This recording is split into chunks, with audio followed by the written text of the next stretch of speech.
I want to begin by just once again thanking all of you for taking the time to catch up. And I want to compliment our health department and our hospital, the work they're doing.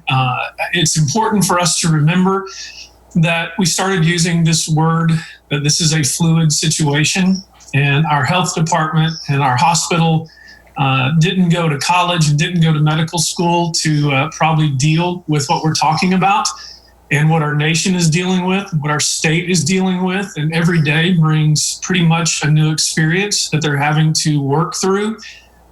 There's nothing predictable. There aren't models they can follow. And information that comes out of one state may not be applicable to what's happening here. Information that comes out of another city may not be applicable to here.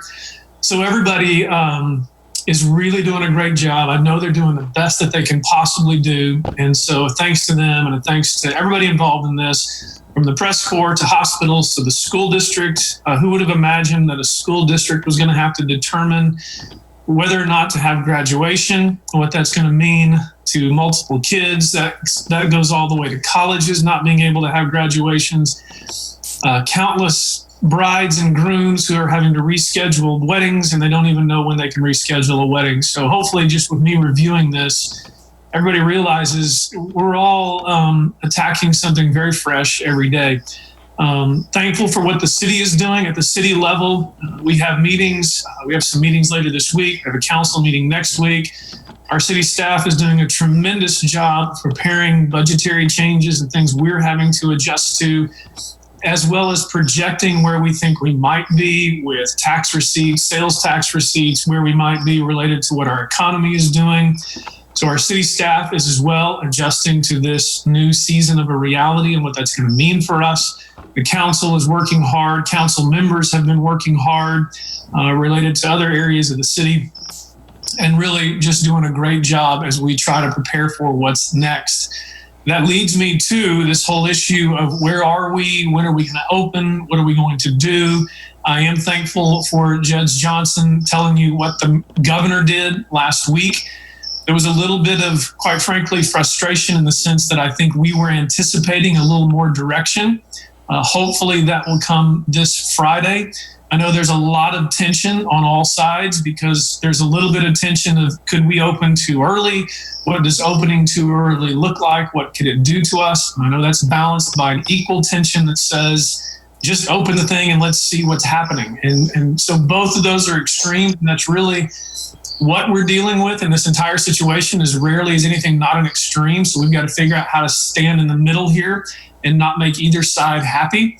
But I can tell you that I've had the privilege of working closely with Mayor David Turner over in Odessa as well. Mayor David Turner and myself and others have been working with other West Texas mayors. We have had the opportunity and the privilege to be invited to present a bit of an opening plan, so to speak, to the governor and to his task force. And there are some other task force initiatives that I've been invited to be a part of, as well as the mayor of Lubbock and others, to put a plan together to reopen Texas.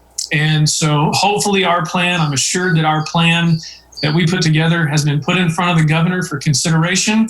But even with that being said, I just want to make sure you hear me say that even with the 27th or the 24th, this Friday being something new as far as retail to go, I want to just, I don't want you to get too optimistic of anything happening substantial before May the 4th.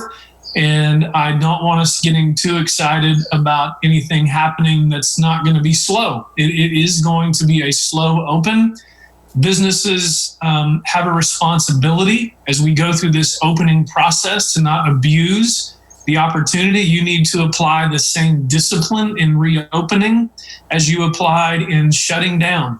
And I know there's great tension and great anxiety related to that, but businesses have to continue to practice social distancing, helping us with keeping people in that discipline, as well as masking and gloves and so on and so forth. You all know the right things to do. There'll be a lot of best practices we're going to have to work through. I received emails from the state yesterday in this committee that I'm involved in, at least 7 pages of things to consider as we reopen the economy. I wrote in my notes, we are quite frankly at the city level and I don't think I'm speaking out of turn for Judge Johnson, we're actually planning somewhat blindly. There's nothing we can really respond to other than we know everybody wants to open things up. We're waiting for some guidance from the governor, and we will open as much as we are allowed to, but in a consistent manner and with a plan. So with that, I'll open it up to any questions that people might have. The first one is, will you encourage businesses to have a larger online presence? Well, I'm not trying to be short with this remark. I think every business is probably already trying to figure out how to increase their online presence. And that's a little more difficult for the smaller, quote unquote, mom and pops that are operating here in Midland and that are getting destroyed by some of the larger big box and Amazons. But I do think it's a good idea for the small businesses to try to have an online presence, but also realizing in this day and time when their revenues have been literally hammered, they may not even have the necessary funds available to go as online as they need to be. It's a great idea. I hope they're able to do it, but it's just the nature of the times make it very tough. And Mitch with Marfa is asking, are you talking to rural community leaders in places like Presidio, Alpine, Marathon, or Marfa? Are you worried that if Midland's economy is open too soon, that could increase the spread of the virus in smaller communities with less resources? Well, I think there's some assumption in that question. I don't mean negatively, Mitch, about people traveling to Midland or to Odessa to take care of their retail needs and their shopping needs, and then others who could be traveling from Midland and Odessa. There's so many unanswerable variables to that question. We don't know what the traffic is back and forth. It's one of the reasons why I've tried to work so closely, and Mayor Turner has reached out to me constantly to make sure Midland and Odessa are at least close in how we're planning to reopen, so we're not opening ourselves up to something worse than we might have expected.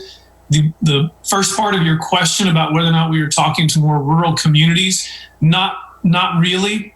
Quite frankly, we are considered, in the eyes of Austin, a rural community. So we're actually marketing in that regard to try to make sure that they understand the importance of what's happening here. But not one-on-one talks. I have been in some phone conversations with the Permian Planning Commission, just listening to what their plans are. But hopefully, if we continue to open in a slow manner and understanding that even the plan we presented to the governor is a very slow, open process. It's not something where we just say, okay, folks, practice best practices and let's open the doors. It's a slow, measurable process that's really in quarters. That's going to take several weeks, where we will be tracking alongside the health department and the hospital to make sure we have the ratios correct as we continue to try to find a way to open.